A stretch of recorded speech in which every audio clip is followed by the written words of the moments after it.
Welcome to the June meeting of the Utah Valley Technology and Genealogy Group. I'm Laurie Werner Castillo, the first vice president conducting today. We'll start with an opening prayer by our president, Gerhard Roof.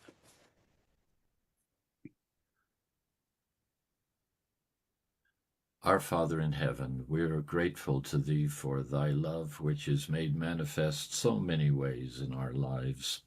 The opportunities that technology gives to us to enhance our interest and success in family history efforts. We seek thy continued blessings with us this day during our broadcast, that things will run smoothly and that we'll gain additional insights in how to more effectively use technology in our efforts. In the name of Jesus Christ, amen. Thank you.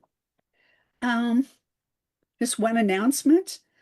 At the end of the presentation that I gave last month, I told you that I was going to be adding some more to our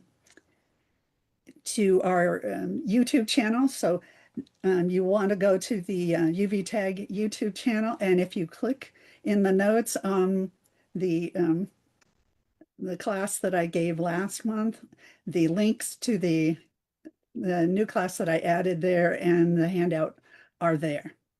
And it's about the BYU Center for Family History and Genealogy. It's about their website and all the kind of research that you can do there. All right, thank you. For today, I'd also like to advise you to check the chat if you're on Zoom, or check the message spot on what am I trying to say? Our Facebook broadcast. That's where you'll find the handout for today's class. Today, our presenter is Alice Childs. She's an accredited genealogist and credited in U.S. Mid-Atlantic States research. Ooh, I do a lot of that. That's great. She currently works as the assistant director of the BYU Center for Family History and Genealogy. So my class last time was a perfect intro for you, I guess. Okay. Alice is also a professional genealogy lecturer and authors the Genealogy Now blog at alicechilds.com, where she shares family history resources and inspiration for genealogists of all ages and stages.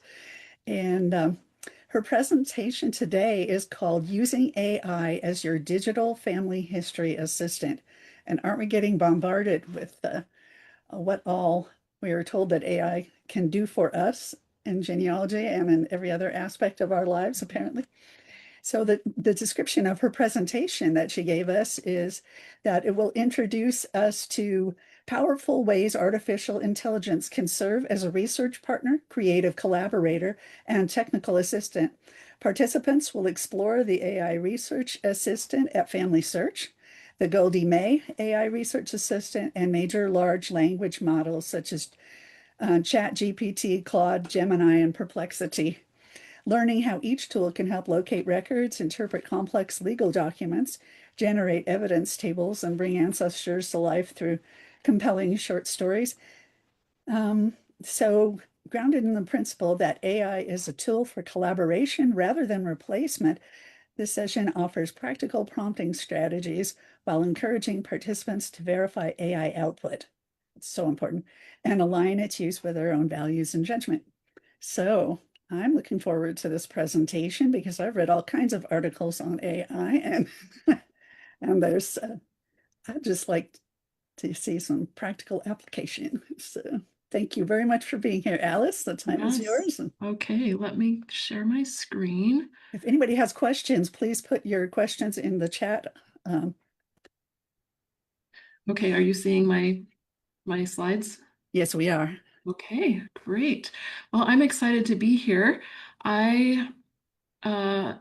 This is a concept that is fairly new in the genealogy world, but I'm sure many of you have seen all kinds of things about AI. So as the description said, I just am going to share some practical ways we can use AI I am not going to go really deep. There's a lot more to AI than what I'm going to show you, but I just wanted to give some ideas for some ways that someone who isn't really familiar with using AI in genealogy work to get started, and then you can go from there. Before we get started, I was just going to talk a little bit about the Center for Family History and Genealogy. Laurie apparently talked about it last month, but I am the assistant director at the center. I work with Suzanne Adams, who's our director, and we employ 40 to 50 students every semester working on projects that benefit the genealogy community and other communities as well. We work on a repatriation project to help bring the remains of missing soldiers home to their families. We do the genealogy work for that. Our Linking Families for Hereditary Disease Prevention project helps identify living descendants of people who might have passed down a genetic variant that causes cancer or other hereditary disease. So we do family history work in conjunction with a nonprofit organization called Connect My Variant. And then through a lot of our projects, people with early Latter-day Saint ancestors can find out more about their ancestors, our Welsh Saints, our Nauvoo project, Mormon Battalion project. And then we have script tutorials, which will help you learn how to read old handwriting, different things like that. Early British Census Project, we are gathering fragments of pre-1841 British censuses. So if you have ancestors in England, that's very helpful for you. So you can get the links to all of our projects at our website there, cfhg.byu.edu. I want to start off with a quote from President Nelson. He said, "The Lord cares deeply that all his children have an opportunity to hear the glad tidings of the restored gospel. Heavenly Father has sent his children to earth for more than 6 millennia. Most of these people have not yet received the ordinances that would qualify them for eternal life. That is why temples are so significant. That is why the gathering of Israel on both sides of the veil is the most important cause on earth today. You, my dear colleagues in this holy work, have an essential role in this gathering, and I thank you for it." I just think that sets the tone for everything that we're trying to do as genealogists. We are doing the Lord's work, and we're going to be blessed as we do so. Part of that blessing is technology. In April 1991, David B. Haight said, "These marvelous new technological developments have been revealed in this dispensation in greater fullness and greater plainness than ever before in the history of the world, as far as we know, so that his purposes might be speedily brought to pass." If that was true in 1991, it's even more true now. We've had so many advances that are helping us to do genealogy work, and AI is one of those things that I believe is a tool that can help us and a blessing that can help us. So AI isn't here to take over your research. It's here to amplify what you do. You can think of it as an assistant who never gets tired, who can scan thousands of records in seconds, who can highlight possible connections for you, help you focus on what matters most, which is telling your family's story. So one of the things that it's really good at is pattern recognition. AI can identify patterns across vast data sets and help you with names and dates and locations and relationships and spot family connections that you might not have noticed. It is natural language processing. It works with natural language processing, and it can translate and interpret historical documents, handwritten notes, and even legal jargon. And I'm going to show you some of these things today. AI systems learn from examples, and so the more data they process, the better they get at making accurate predictions or suggestions. So this means that AI can improve over time at recognizing things like naming conventions, regional variations, or recurring family structures. And I have noticed as I've used AI over the last couple of years that it's getting better and better at those types of things it's learned from the data that it's been trained on. AI can also automate repetitive tasks like sorting records, tagging photos, or cross-referencing databases. And this frees you up to do the storytelling, the analysis, making the emotional connections in your family history. AI can also be trained to understand historical context, like naming customs, geopolitical changes, religious affiliations. So this helps avoid misinterpreting data and documents and making the right conclusions so you can have accurate work. So let's just talk for a minute about some of the tools that you've probably heard of. We have LLMs like ChatGPT, Claude, and Gemini. Those are some of the major large language models. A lot of other tools use those as their underlying the tools are layered on top of these and use these in their interface, and that's Perplexity, Microsoft Copilot. A lot of things have integrated AI, FamilySearch's Research Assistant, or different things like that are integrating AI into their actual platform, and you will find that in many, many places. We also have generative AI, which is what we've been working with a lot, but now we're talking about agentic AI too. And so you need to know the difference between those. Generative AI responds to a prompt by creating content. You give it a prompt and it'll give an output. It's usually just one exchange where you ask something, it answers, and that's the end. And then you decide what you're going to do with the output. So an example of this would be explaining an 1850 census abbreviation or drafting a summary of your research, different things like that.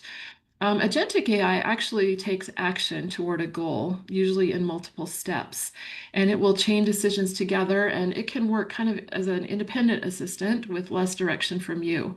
It does the legwork, and then it presents results for you to evaluate. So it can do things like searching records on your behalf so that you don't actually have to click through and search all the records. We are not going to talk a lot about agentic AI except for where it's integrated into some of the tools that I'm going to be talking about. But if you are interested in learning more about AI, I recommend a few resources. There are a lot of resources, but here are a few people who are talking a lot about using AI for genealogy work. And I've put these in the updated syllabus link that I sent. So let's first talk about the roles that AI can play. We have to know what kind of roles AI is going to be able to play so that we can harness its power. So it can act as a research assistant where it can help locate and summarize historical records, maps, land patents, archival materials. It can also help interpret legal documents. It can cross-reference conflicting sources to help you resolve discrepancies in dates or names or relationships. It can also search for historical context for you. What about the history? What about this war? How did people migrate from here to here? Different things like that. It's also an editorial collaborator. That's a role that it can play, where it can rewrite or enhance the stories that you're creating. It can help structure genealogical narratives, research reports. It can suggest titles or themes or metaphors that align with the values that you tell it you want to align with, and polish your grammar and flow while still preserving your voice and your intent. So if you haven't been using it as an editorial collaborator, that might be one role that you might want to have it play for you. It can also be your creative partner. It can design images or activity sheets or coloring pages or generate visual aids. It can also brainstorm interactive storytelling formats like a treasure hunt or a choose your ancestor adventure. I've used AI to help. My sister wanted a Family Feud game on family history, and so I just gave it a prompt to help create a Family Feud style game, and it spit it out in about 10 seconds, and it was really great. And I sent it to my sister, and she said, "How did you do that so fast?" So there are some things that it's really good at that way. It's also can be a technical troubleshooter where if you are trying to learn how to do something in Excel to get a graph or some data the way you want it. It can help you learn how to do that, give you step-by-step instructions, or how to do something in Word or PowerPoint, or any technology that you're using. It will help you with step-by-step technical assistance. It can also help you manage your cloud files or help you manage database if you're working with structured genealogical data. There's a lot of things that it can do as a technical assistant. It's also great at generating ideas if you are stuck and you just want to brainstorm with someone. AI is great. You can give it some ideas of what you want to do, and it'll propose different angles for the story or suggest themes. offer creative ways to connect with different generations. So there are a lot of things that AI can do for us. We also need to make sure that we are aware of the pitfalls and ethics that are associated with using AI. The first is hallucination risks. And while it's getting better and better at not hallucinating, especially if you tell it not to make anything up, it still will make things up. So it can confidently invent sources and names and dates and tell you a story that sounds really good and it's not actually true. So you always need to verify against original sources. One example that wasn't family history related, but I was chatting with AI trying to find out if Elder Bednar had ever given a talk titled One by One. And it told me the specific conference session and the title of the talk. And I went to that conference session and there was no talk, his talk was not titled One by One in that conference. So I went back and said, that's incorrect. There's no talk titled One by One in that conference session. And it said, oh, I'm so sorry. You are right. It was actually in this other conference where he gave that talk. And so I went and looked, and it was not in that session either. And we went back and forth, and it never did get it right. So you have to be really wary when you are trying to do things with AI. You want to make sure that you're verifying. Another thing that we also want to consider is privacy. These models use our data to train and get better and better. And that means that anything that you put in there, it could potentially be seen by other people. So you don't want to put information about living people in when you are working with AI. You don't want to say put DNA match data or screenshots of your DNA matches or things like that. You have to be very careful about what you put into AI. And then just there are biases. Some of the training materials and different things that it receives from different people and the way that it trains might create biases that will affect interpretation, historical interpretation of data. So we need to be careful about that. The key is just to use it with caution and use your judgment and be able to spot when things don't look quite right. I just really want to emphasize that AI is a tool for collaboration, not replacement.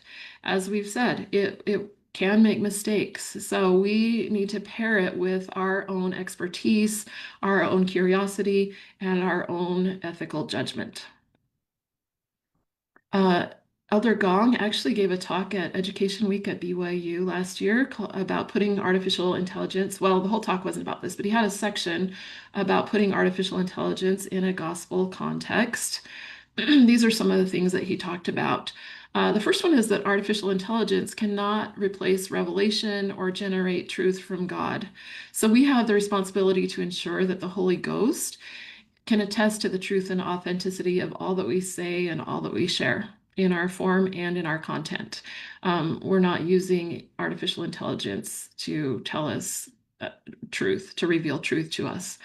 Also, AI, as I talked about, it's a tool, not a substitute. It can enhance our efforts, but it cannot replace them. It can help us work smarter, but it's not a shortcut for spiritual growth. So we want to use AI to transcribe, translate, organize, summarize, but we want to refine it with our human insight and our spiritual preparation. And I think one thing is that he talked about was avoiding letting AI do the work that invites personal growth. He talked about like writing sacrament talks or preparing lessons. We shouldn't, those things will help us grow as we prepare. But I feel the same way about family history. There is growth and connection that comes as we are doing the work and making discoveries. And so we don't want AI to take that away from us. So we want to use it as a tool, but we don't want it to take away that growth that we get as we are working on our family history. We also want to make sure that we align its use with gospel values and make sure that we're not sharing things that aren't true or in line with our gospel values.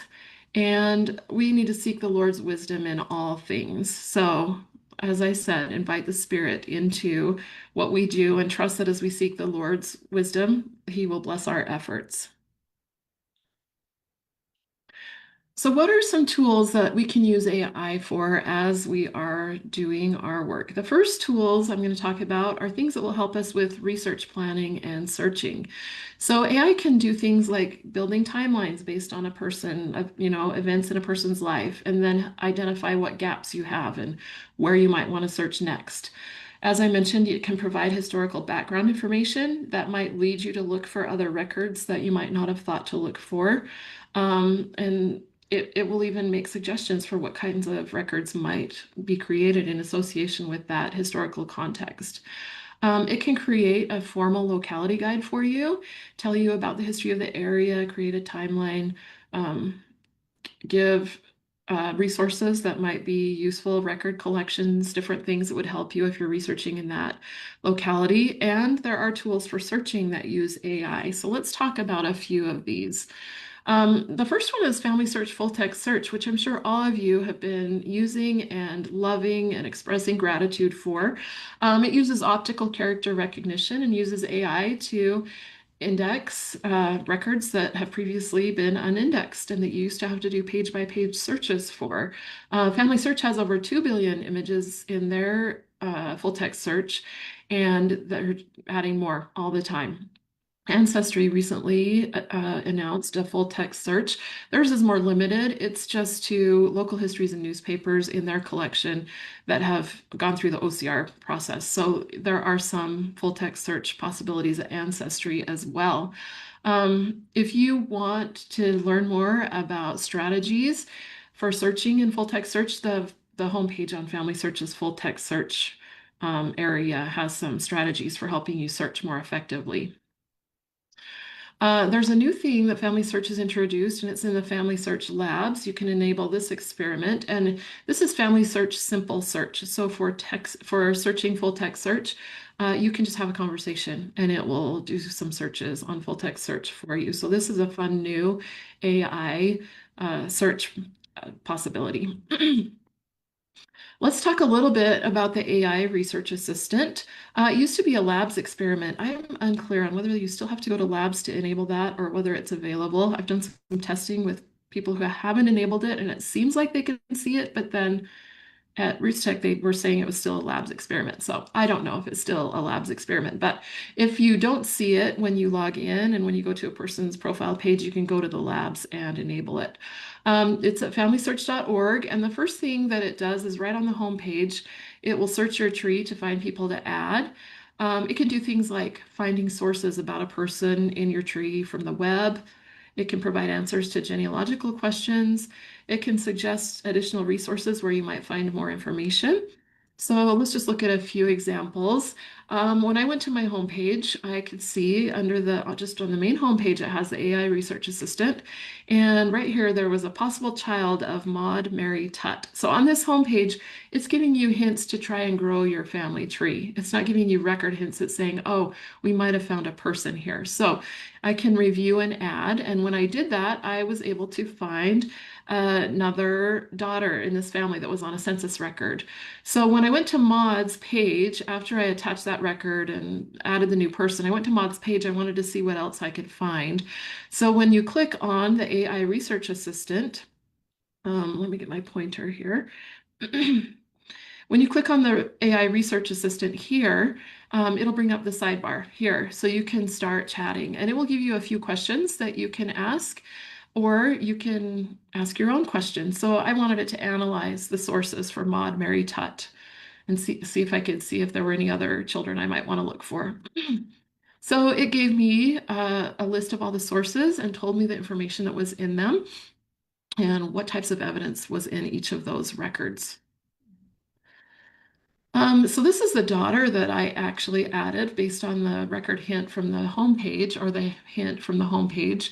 Her name was Florence, and I just asked AI, how can I find out more information about Florence? And so it gave me some ideas. I might want to search death records, census records, obituaries and newspapers, gravestones, family trees. So you can see it's going to give you suggestions about what types of records might give you more information about this person. I then wanted to have it find a birth record for me of Florence. So I just said, find a birth record for Florence. And it initially just said Florence was born in 1912 in Brentford, Middlesex, England. And it told me the details about the record, but it didn't give me a link to the record. It's just, if I scrolled down on sources, it just told me that it was a birth record. So then I just said, can you give me a link to the source? And so it gave me the link right here. So it went and found her in a birth registration index. And it says this document provides the birth registration details for Florence E. Thorogood. Now, am I going to accept this at face value? Let's look and decide if we want to accept this. So here's the record that it found. It is for Florence E. Thorogood, and her birth year was about right, and the place was similar to where the family lived. And it does say on these indexes, it'll tell you the maiden name of the mother. And it does say the maiden name of the mother was Tut, which was correct. So I think this is probably a record for her, possibly a record for her. But I want to order that original record, and you can do that easily for England and Wales birth and death records. You can order those easily online for just a couple of dollars and you get an instant download. So I want to go ahead and do that before I decide for sure that this is the record. But you can see that the AI assistant was helpful at helping me find something without me ever having to leave, go find the right collection to search and do that kind of stuff. So it helps cut down your time a little bit. I want to share another example of where you actually need to use your own brain to decide whether or not AI is right. So I was looking at a guy named Andrew Jackson Beck, and he didn't have a spouse or children listed on the tree, and I wanted to know if he had any kids. So I said, how can I find out if Andrew had any children? And it came back and said Andrew Beck had several children and it named them all. And it told me that they were in a census record that was actually attached to him in his sources. And I thought, oh, great, that happens a lot. Sometimes people will attach a record, but they don't take all the information from the record and add it to the tree. And so I wanted to just go look at that record. I don't ever take this at face value. I went and looked and, oh, that's just a close up. It told me about all these people, told me they were in the 1870 census. And so I went to his sources, pulled up the 1870 census, and just got to the page where I could view the original document. And when I looked at the original document, I could see there was a family, John Beck, here's Eliza, here's Andrew J. He's 32. And it's telling me that all of these are his children. And I'm looking at that thinking, okay, this doesn't tell me if he's married or not, but I doubt that he had a 15-year-old wife or a 42-year-old wife. I'm thinking this might be John with a second wife, Eliza. Maybe Andrew was from his first marriage, and these other children are children from a second marriage. So I don't feel like this looks like it's Andrew with a bunch of children. So I think that this is where my brain needs to come in and say, all right, I've got to learn a little bit more about what's going on. I'm not going to add all of these children. Let's go back and see which ones it said were his children. It said Mary was his daughter. And if we look here, Mary was 15. So would he have had a daughter when he was 17 and all these children? That doesn't seem very likely to me. So I need to do more research before I accept what AI told me. It sounded plausible. It was exciting when I first looked at it, but I don't think it's accurate. So I need to do more work. So in this case, I'm not going to just add him, add a spouse and children for him. I'm going to continue to do research until I feel good about this conclusion.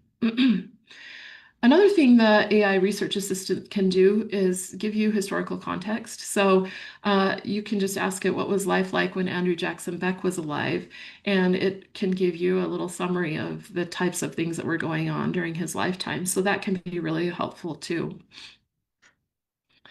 Let's move on now to GoldieMay's AI Assistant. This is a tool that's built in. I don't know if you've used GoldieMay. I'll show you some screenshots of it in just a minute, but GoldieMay is a Chrome extension, and some parts of it are free. You can use it for free and get some of the automatic research logging, different things for free. Then there's a pro plan where you get a little bit more, some more of the features. And if you're in a family search center, you can actually use the pro plan for free, except for not the new research AI assistant that's been added. If you want to use the AI assistant, you do have to subscribe. So the AI assistant can help you analyze sources. It can run searches. You can use your choice of AI models, so you can pick from several leading AI models to do your searches within this. It has enterprise-grade privacy, which means the data that you put into the AI assistant is never trained on. It's only used by you. You can use it to transcribe documents, evaluate results, and write citations. So I'm not going to go super deep into this, but let me share a few screenshots of what I did with this. So this is what GoldieMay looks like when you have it enabled as an extension, or when you've installed it as an extension. You just click on the little GoldieMay icon at the top of the screen, and it comes up as a sidebar over here. And you can click on the menu or the overview to this little button right here will give you different options of what you can do within GoldieMay. So I have another person here, William Fisher, and I wanted to find out if he had any children. And so I created a project. And then this is what the AI assistant is. I selected AI assistant in this drop down here. And the first thing I did, you probably can't read it, but right here I said, check the sources for William Fisher and tell me what's missing. So it gave me a list of things that are missing for him and asked me, what do you want to do next? And so then I asked it to help me find a probate will or estate file in this county he died in 1881. And so it gave me the steps and asked me which one I wanted to do first. And the one suggestion was Pennsylvania wills and probate records at Ancestry, and that's a good starting point. I know from my experience, it's a good starting point. So I asked it to search, and it just went ahead and searched everything, and it gave me a link, and then I was able to do the search. It gave me a link to the search, and here's the search results. So I was able to look and see, and I didn't see anyone that was there. So then the next thing it said was, if you didn't find anything, what do you want? You can either search for just the surname Fisher or with no given name, or you can switch to FamilySearch full text search. So I asked it, I just said option 2. I just wanted it to switch to full text search. And so then it gave me a full text search, and I could click the link and see the results for the full text search. So it's just searching right within the assistant without me ever having to go to every single place and perform the searches myself. And then at the end, everything that I had searched was added to my research log because GoldieMay creates an automated research log here. So that's a little bit how you can use the AI assistant in GoldieMay. Um, Another thing that I asked it to do was to create a locality guide for this county in Pennsylvania, just to see if I could target different records. And it gave me a kind of a little short locality guide with some interesting ideas. And so I could go ahead and continue my searching. So that's a little bit about GoldieMay's AI assistant. So you can try that out if you would want to.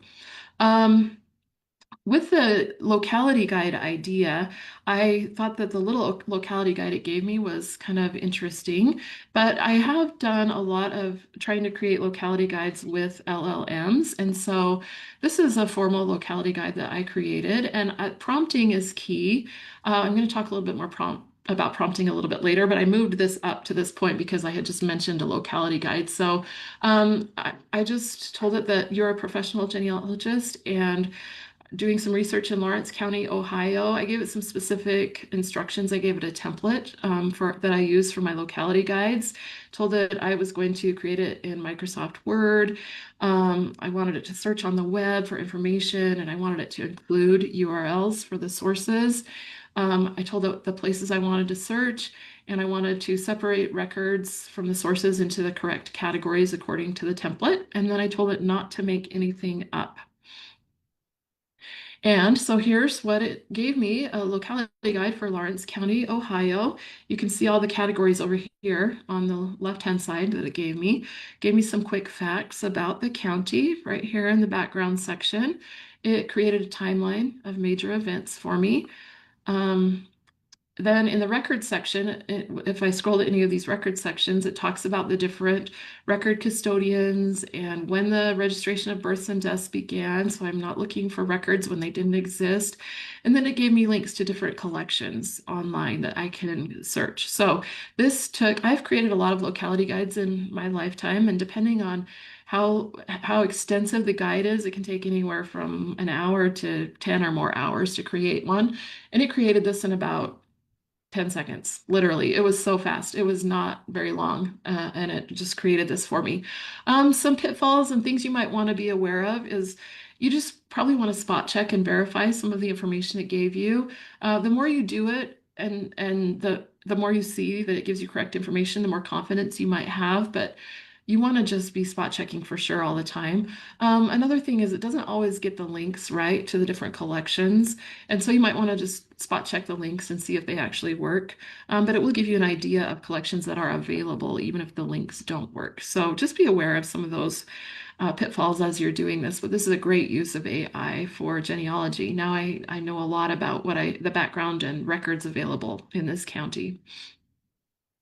Another thing that AI is really good with is transcription, and you can use any LLM to do this. I have found that I like Google AI Studio, and you just get that it's aistudio.google.com. This does really well with transcribing documents. And a sample prompt would be, I think I have it on the next slide. So let's just talk about the others first. MyHeritage just introduced Scribe AI, and I haven't used that one yet, but people say it's pretty good. Transcribus is a program that's been out for a long time, and it's improving all the time too. Here's the prompt that I do for Google AI Studio. Transcribe the uploaded document, maintain line breaks, and put any word you don't know in square brackets. And so this is what Google AI Studio looks like. It's kind of a wide screen, and then down below is where the context window will be. So you can put your prompts here. But this is what I uploaded. I just uploaded these two little images. It was on 2 pages in a will book, and asked it to transcribe it for me. And here it is, the transcription. It maintained the line breaks. Over here, the will of Jacob Fisher, number 1585, that was on this side. I don't know if you can see it on this page. The image isn't showing fully there, but it was just up on the top there where you usually see who the will's about. And then it just maintained the line breaks. It did do some square brackets, and it didn't appear to me that it was doing the square brackets where it didn't know words. So I was looking at it and asking, why did you do the square brackets? And it put the square brackets with a little caret sign for anything that was interlined they were interlinear insertions, so between lines in the document. So I thought this was really great. It did the page 1 and page 2, and spot checking it did a really great job. It did get one, Susanna Knock. It was actually Kroc was her last name, not Knock, but it did a really great job with this. So transcriptions is a place that AI really shines. If you want to get a transcription, it would take you hours and hours to do. Doing it this way, it happens so quickly, and then you can spot check. And that's why you want to have it maintain the line break, so it's easy for you to go through and spot check it. Another thing that I use AI for a lot is as my research assistant to interpret legal documents. I don't know how many of you have looked at court cases or even land records. Different things can sometimes be so confusing. So this is a court case for one of my ancestors, the People versus Charles Lyman, and it was 4 pages. It was kind of hard to understand exactly what was going on in this document, so I uploaded it to AI. I think I just used Copilot, Microsoft Copilot here, and it says, I said, give me a plain English summary of what happened in this court case. And so it said, here's a plain English summary. Gave me an overview at the beginning. He was convicted of grand larceny, specifically stealing cattle. He appealed the conviction, arguing that there were legal errors in the trial. And it kind of went through and talked about his argument and that the jury's verdict went against the evidence. He asked the court to dismiss the case and wanted a new trial. And he claimed that the person that was there as the assistant attorney wasn't authorized to be there. And so it should be a mistrial and they should have a new trial. And then it said the final decision was that the court found no valid errors in the trial and affirmed the conviction. Lyman's appeal was denied. So I had read through it and knew enough that all that made sense. And as I went, back to each section of the file to compare it to what AI said, it helped me understand the jargon a lot better. So that is one way that you can use AI. You can also use transcriptions from full text search and put them right into an LLM to get a summary. So here we have deed records, and I don't know, I hope you're all aware that if you have a specific deed book or collection of records on FamilySearch, if it has been run through full text search, it'll have this little full text search icon by it, and you can click on that to view the full text of that book. So then you can navigate to the deed that you want or search for the person and get the deed you want. And you can copy this whole thing and paste it into an LLM and ask it to summarize for you. They also have the option to summarize the document right up here. And so if you click on that, it's going to give you, here's the transcription, AI generated summary from the transcription. And then it will go ahead and give you dates and names and relationships and everything that's within the document. So um, then you could also upload that to an LLM. I just copied and pasted the transcription just to compare, and they both did a really great job. This told me the grantors, the grantees, what was being transferred, kind of similar to what full text summary did. You can see it's pretty extensive and detailed. Then it gave me the big picture at the bottom. So it will tell you a lot about these documents. Um, okay, now that we have a lot of data and a lot of information, I want to talk about some ways that AI can summarize data for us. AI is really good at summarizing and transforming data into a different format. So let's look at some examples of summarizations. This is the point where I want to talk about creating prompts for LLMs. AI is getting a lot better about utilizing really concise prompts, but when I want to summarize the data and I want it in a certain output, I like to follow this prompting strategy that Steve Little talks about in a blog post here. First, you give AI a role. You tell it who you are, and that helps it get into the right mindset of who am I and what am I doing here. Then you need to give it a goal, what it's going to work on. You have to give it the text that you actually want it to utilize when it's summarizing or changing things into a different format. Then you need to give it a task. What do you want it to do? And then a flask. So that is just so it will rhyme and make it easier to remember. Role, goal, text, task, flask. And the flask is what is the output? What do you want it to be as? Do you want it in a table, a list? How do you want to see the data? So let's talk about this prompting strategy as we create a bulleted or a numbered list. So here's my sample prompt, and here's the role. You are a professional genealogist. This is your goal. You're studying the life of Jacob Fisher. This is the flask right here, a numbered list, and this is the task. Provide a numbered list of each of the people who are mentioned in Jacob's will, and here's the text. I'm going to paste the text of the will, and I've put this prompt in the handout so you can use it as an example in your work. So here's what it gave me. It created a list of heirs from the will, and there were 13 of them. It told me who they were, what they received, everything like that. So it really quickly did that for me. The next thing I wanted to do is I wanted to have this in a table format. So again, here's a sample prompt, my role, the goal, here's the flask. I want a table. I gave details about that. Here's your task. You're going to show people in this table in this way, and then the text is the will. And here's the table that it came up with. So all of this took just seconds to do, where it gave me the table, told me about the bequest. With some people, it gave a little bit more details about who they thought it might be.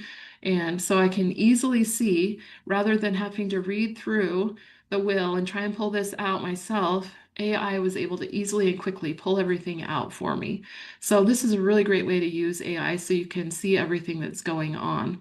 I do like to do prompt chaining, so I don't have to do that full prompt every single time. So maybe I'm going to transcribe the document first, and then I'll tell it that I'm a professional genealogist at that point. Or maybe I transcribe in one, like in Google AI Studio, and then I go over to ChatGPT or Claude or something, and I paste in the transcription. At that point, I say, you're a professional genealogist, create a list of the heirs, blah, blah, blah.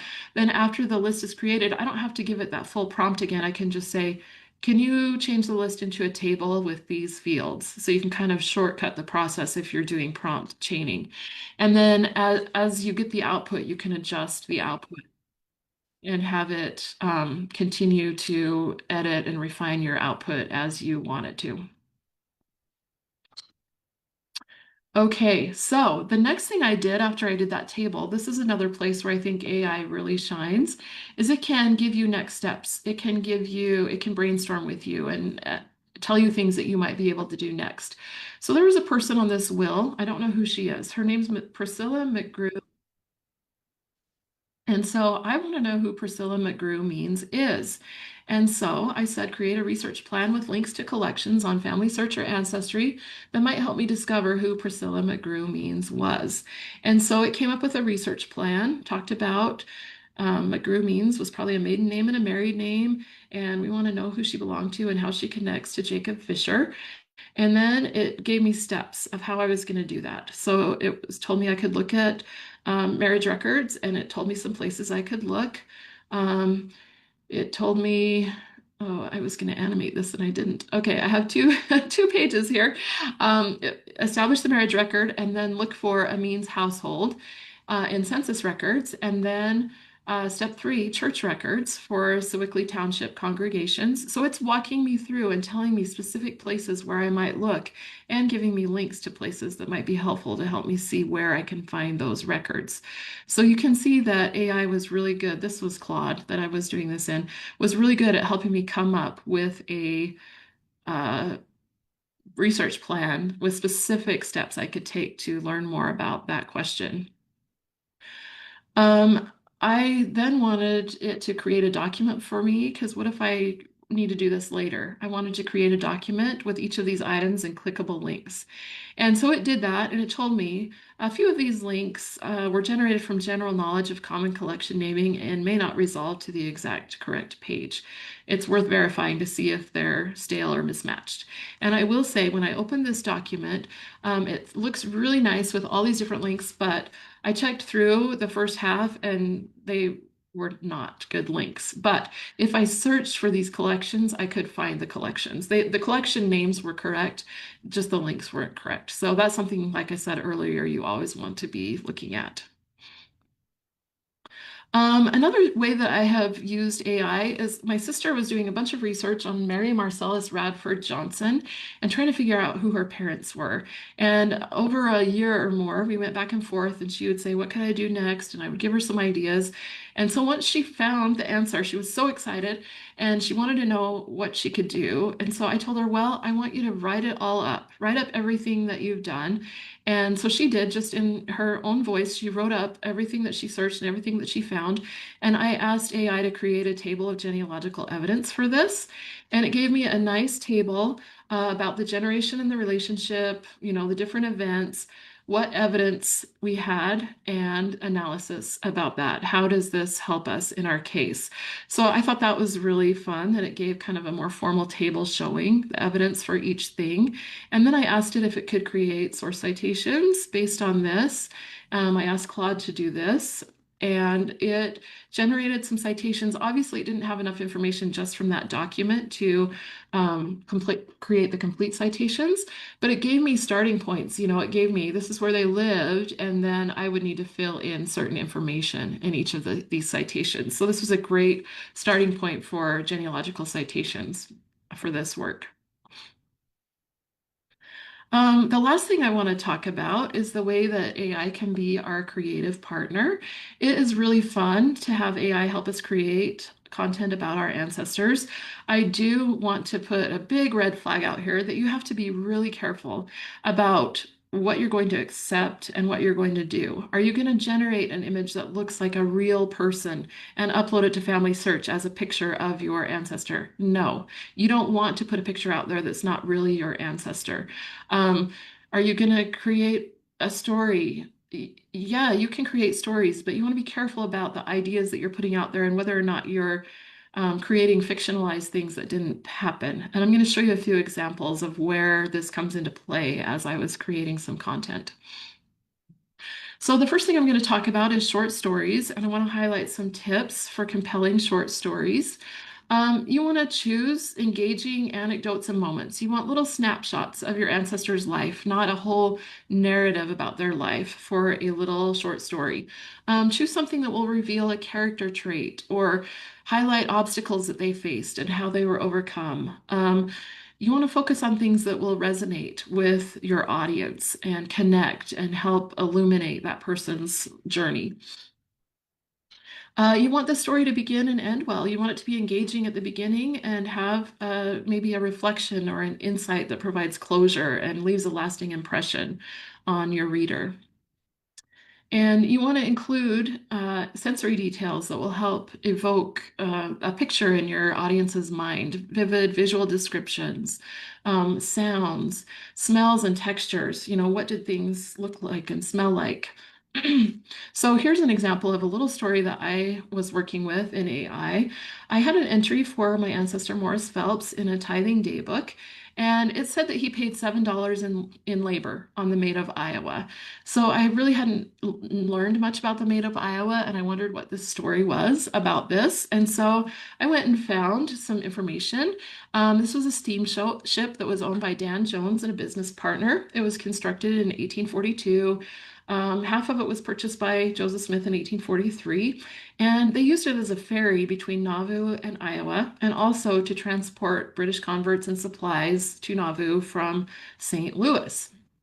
I also found a scholarly article in BYU Studies that talked about the steamboat and had a lot of details. And in this article, it said the crew had tithing for the temple then being constructed in Nauvoo automatically deducted from their earnings.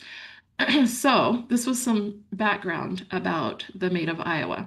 So I created a prompt. I just said to AI, you are a grandmother wanting to write a compelling short story about an ancestor for her teenage grandchildren. So you are, this is the role here and the goal.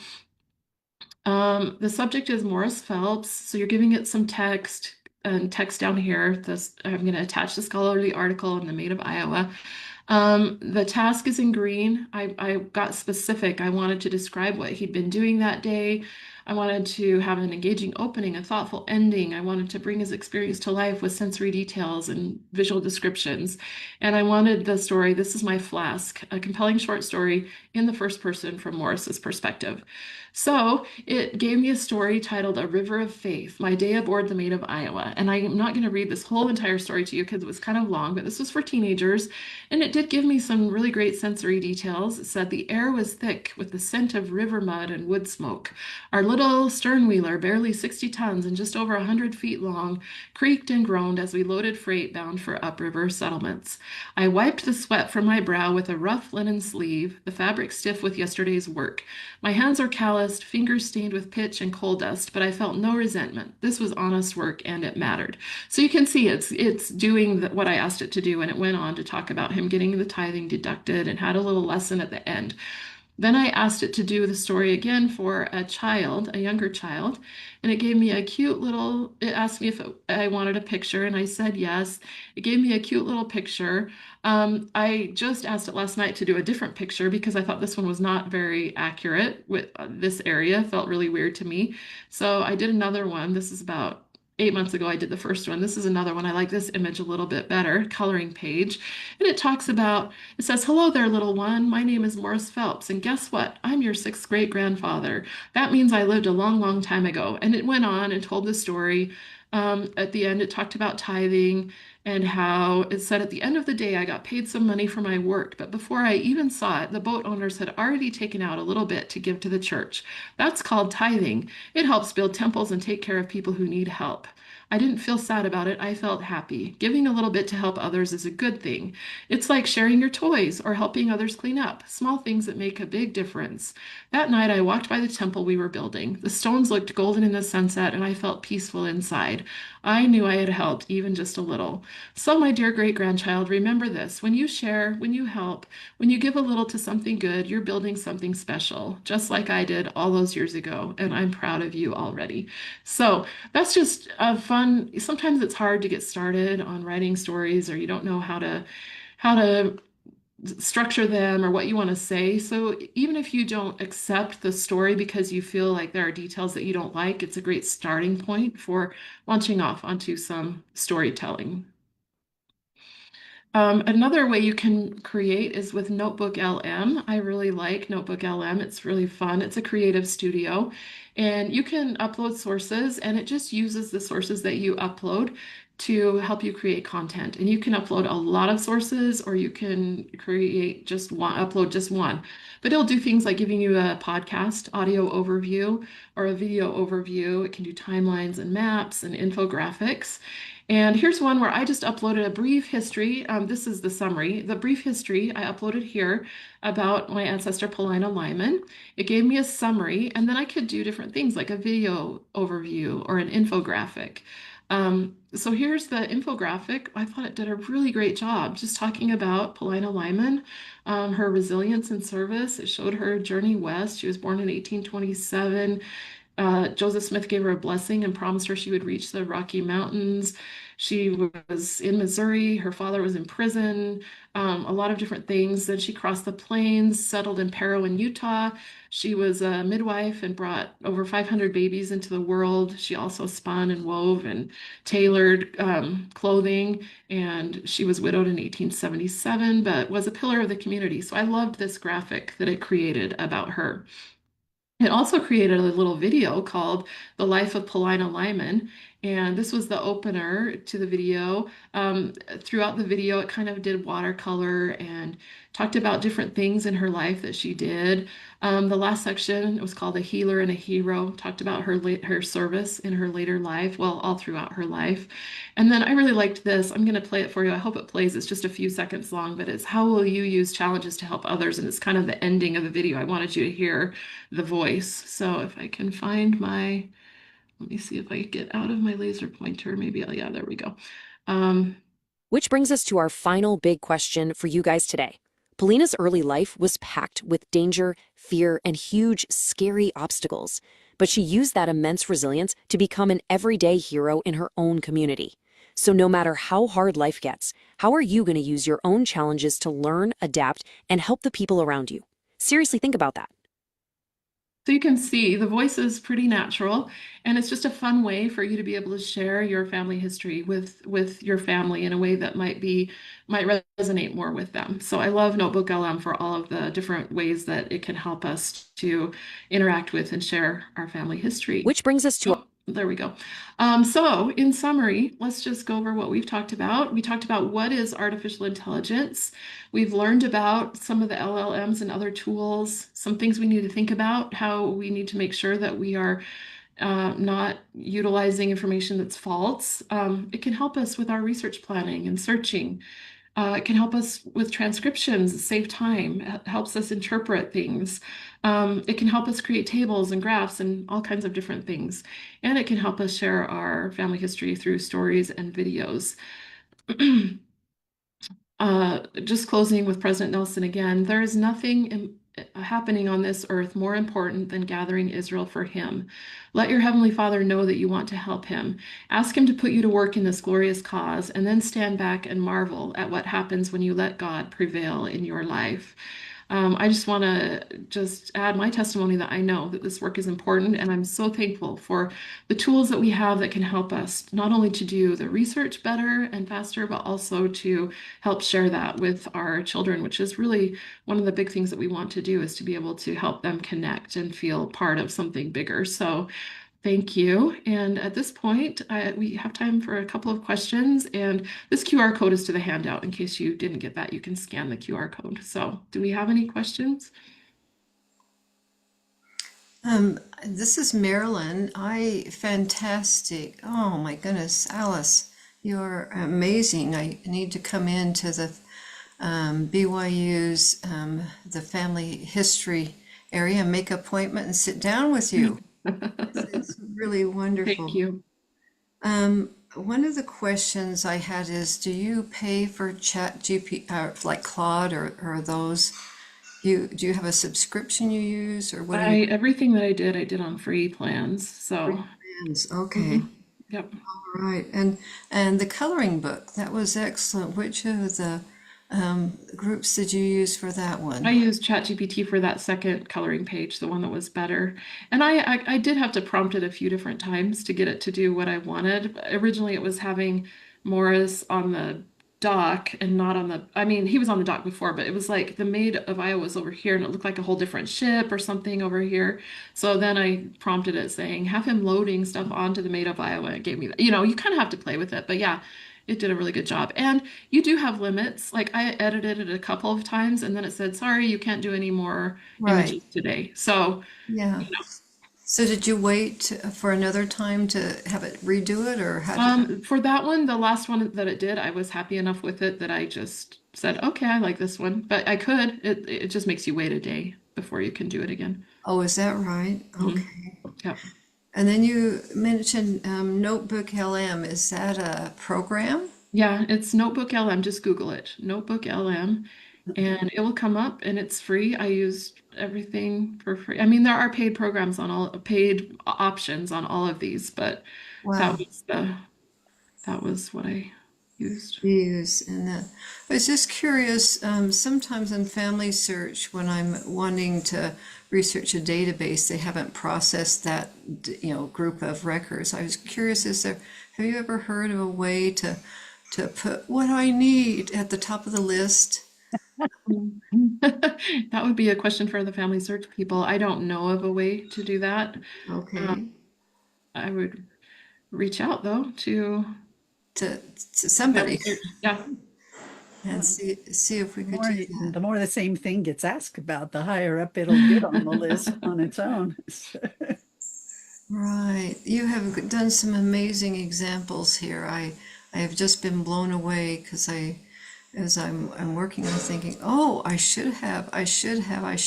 You have really opened up some wonderful doors for me Thank you. I'm personally. So so glad.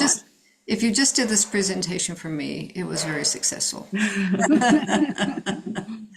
Thank you. Well, I'm glad you were here. Yeah. Thank you, Alice. Alice, we have some comments similarly online from people that were watching on our Facebook live feed.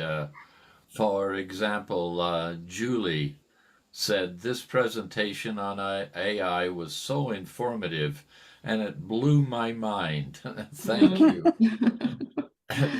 I know. And another comment, she did an amazing job. Thanks so much. We didn't have any specific questions, but I know you blew my mind too. It was I particularly liked your ending, the stories that you had AI write for you were uh, remarkable. I mean, I couldn't write something like that. But it would be a great basis for something to edit and, like you said, share with family members to get them excited about family history. Yeah. Yeah, I think the biggest thing you have to do is just be careful that AI is not teaching a principle that you don't, that isn't framed the way that you think it should be and not making up facts about your ancestors. So, Yeah, that's I the My Heritage generated one, and it really had some crazy facts, and I kept saying, wait, this is We wild. we have multiple additional thank yous from the yeah. Facebook comment section for this. By the way, we had people watching from all over the East Coast, from New Jersey down to Florida, from the South, all over Texas, from California, Utah, is where they said they were watching from, That's and, amazing. and Canada. And the majority of our viewers watch after the initial recording, so this will just go on and on. And our members have traditionally been people who had family history callings in the church and were very serious about being the best help they could be to other people. So That's Well, the kind hopefully of there's people. some valuable tips that will help them help others too here. Yeah, Mm-hmm. yeah. By the way, Julie, the one from Victoria, BC, in Canada, said also, "I will teach what you have presented Oh, to my state here That's in good. Victoria." that's true. That's great. Yeah, yeah. It keeps moving on. Yeah. One more comment from Myrna.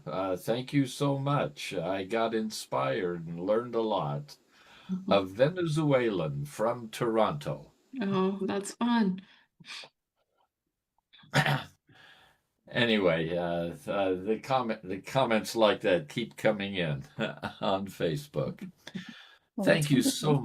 much for taking the time to do Yeah. such an excellent presentation. Yeah. Yep. There's a lot of time in this presentation, a lot of background that you have done to be able to make it